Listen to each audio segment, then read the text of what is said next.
ये तो सब नौटंकी है। कोर्ट क्योंकि मुख्यमंत्री पद से आपको नहीं हटा सकता है।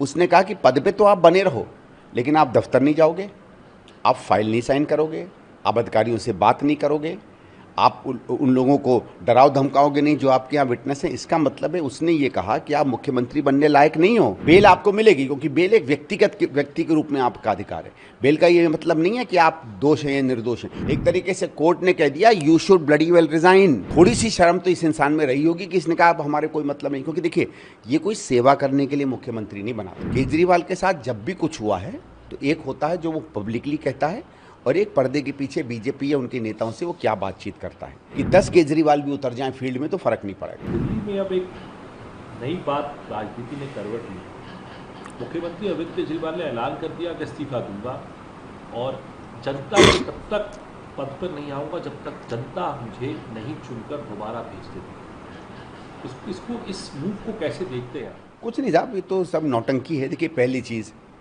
आपको इस्तीफा तब देना चाहिए था जब आप जेल गए थे। जेल आप सही कारण से गए, गलत कारण से गए, वो सब अलग बात होती है। बात हाँ ये है कि हमारे यहाँ नैतिकता में जब भी कोई आदमी ऐसे पद पर होता है कि उसको जेल भेजा जाए, वो इस्तीफा देता है, जेल से वापस लौट कर आ जाइए, आप अपने पद पे वापस आ जाइए। हेमंत सोरेन के साथ हुआ, लालू जी के साथ हुआ, उमा भारती जी के साथ हुआ, बहुत लोगों के साथ ऐसा हुआ। तब तो आपने किया नहीं। और अब आप कह रहे हैं कि मैं अब, क्योंकि सुप्रीम कोर्ट का अगर आप देखिए जजमेंट, सुप्रीम कोर्ट के जजमेंट ने क्या कहा। सुप्रीम कोर्ट मुख्यमंत्री को अपने पद से तो नहीं हटा सकता।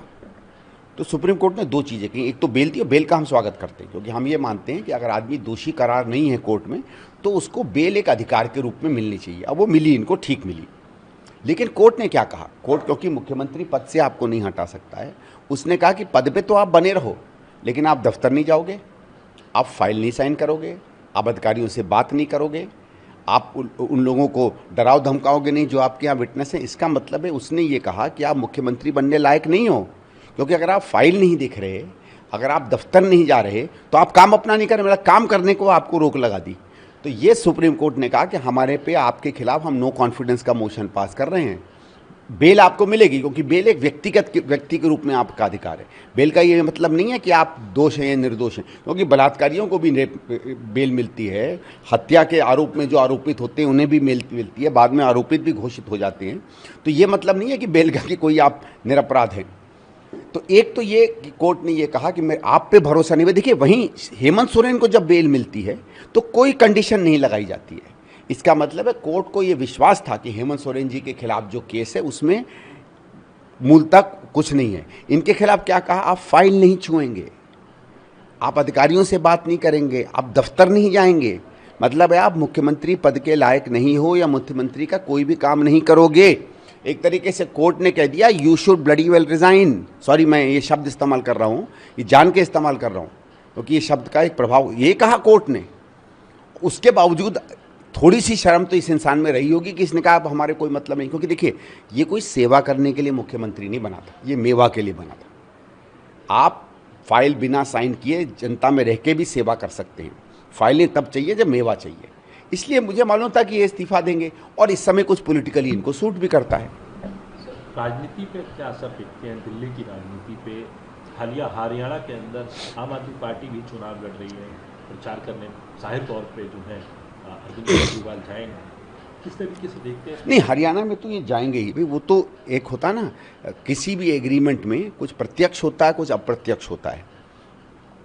तो ये तो जो बिना लिखी हुई बेल की एग्रीमेंट है वो यही है कि आप पंजाब में, हरियाणा में जाके कोशिश करेंगे कांग्रेस को हराने की। केजरीवाल के साथ जब भी कुछ हुआ है तो एक होता है जो वो पब्लिकली कहता है और एक पर्दे के पीछे बीजेपी या उनके नेताओं से वो क्या बातचीत करता है। मैं आपको बता दूं, आप माने या ना माने, अभी से कुछ समय पहले जब सिसोदिया को बेल मिली थी तो एक मेरे अच्छे मित्र हैं भारतीय जनता पार्टी में, मैंने जब उनको फ़ोन करके कहा तो उन्होंने कहा भैया हरियाणा के चुनाव आ रहे हैं, समझा करो। तो मैंने कहा, केजरीवाल कहने का भाई वो भी हरियाणा में उनकी ज़रूरत तो है। तो इस शब्द का क्या मतलब है, मैं नाम नहीं देना चाहूँगा, और ये तो किसी भी आप राजनीतिक व्यक्ति से जान लो, वो सब जानते हैं कि इस समय आम आदमी पार्टी बीजेपी की हरियाणा में ज़रूरत है, क्योंकि भारतीय जनता पार्टी को ये लगता है कि बहुत ज़्यादा वोटों का अंतर नहीं, उनको ये लगता है वो अंतर आम आदमी पार्टी पूरी कर लेगी। लेकिन ये बेचारे ये चीज़ नहीं जानते हैं कि जिन सीटों पे हम जीत रहे हैं, और मेरे हिसाब से 65-70 पे तो इस समय हम बहुत आगे चल रहे हैं, इतना बड़ा अंतर है कि 10 केजरीवाल भी उतर जाएं फील्ड में तो फ़र्क नहीं पड़ेगा। लेकिन सर अगला मुख्यमंत्री जो है, आपको लगता है कि कौन उनको उत्तराधिकारी? कई नाम चल रहे हैं, उसमें सौरभ भारद्वाज है, आतिशी है, गोपाल राय है, तमाम बात की जा रही है, उससे दिल्ली पे क्या असर? देखो, पहली चीज़ ऐसा है, सामान्य रूप से जब सरकार में मुख्यमंत्री बदलते हैं एक किसी भी राजनीतिक दल में, तो एक राजनीतिक निर्णय लिया जाता है। राजनीतिक निर्णय इस हिसाब से लिया जाता है कि बाकी बड़े नेता कौन हैं पार्टी में, किसका लोगों में प्रभाव है, वोट पर क्या असर हो सकता है, जनता समुदाय में क्या असर हो सकता है, सरकार वो कैसे चलाएगी। आम आदमी पार्टी में केजरीवाल है और बाकी, माफ़ करिएगा, किसी को बुरा लगे ना लगे, बाकी सब घर के नौकर हैं। नौकर के अलावा कोई किसी की कोई जगह नहीं है, ठीक है। तो इन्हें अपने नौकरों में चुनना है, और मैं नौकर उस सम्मान के हिसाब से नहीं कह रहा, क्योंकि जो भी काम करता है उसका सम्मान होता है। ये उसको बिल्कुल एक दूसरी तरीके से ट्रीट करते हैं। तो ये इसको मानेंगे कि भाई अब कौन ऐसा व्यक्ति आएगा जो फाइलें दबा के रखे, सूचनाएं बाहर ना जाने दे, जो हम लोग कमा रहे हैं, कमाई चल रही है, उसको सतत चलाता रहे। क्योंकि ये सत्ता का हस्तांतरण नहीं है, ये एक बिजनेस कंपनी के शेयर्स का हस्तांतरण है। आम आदमी पार्टी बिजनेस कंपनी है, पैसा बनाने की कंपनी है, ठीक है, और कुछ नहीं है, ठीक है। तो पार्टी में आप सत्ता के चलाने का या प्रशासन के चलाने के अधिकार का हस्तांतरण करते हो, यहाँ शेयर्स का हस्तांतरण हो रहा है। तो ये चाहते हैं कि शेयर्स नाम में तो मेरे रहें, लेकिन रजिस्ट्री किसी और के नाम पर हो जाए। तो ये ऐसा व्यक्ति चुनेंगे जो भले रजिस्ट्री अपने नाम पे कर ले, लेकिन धन संपत्ति इनके नाम पे चलाए। एबीपी गंगा, खबर आपकी, जुबान आपकी।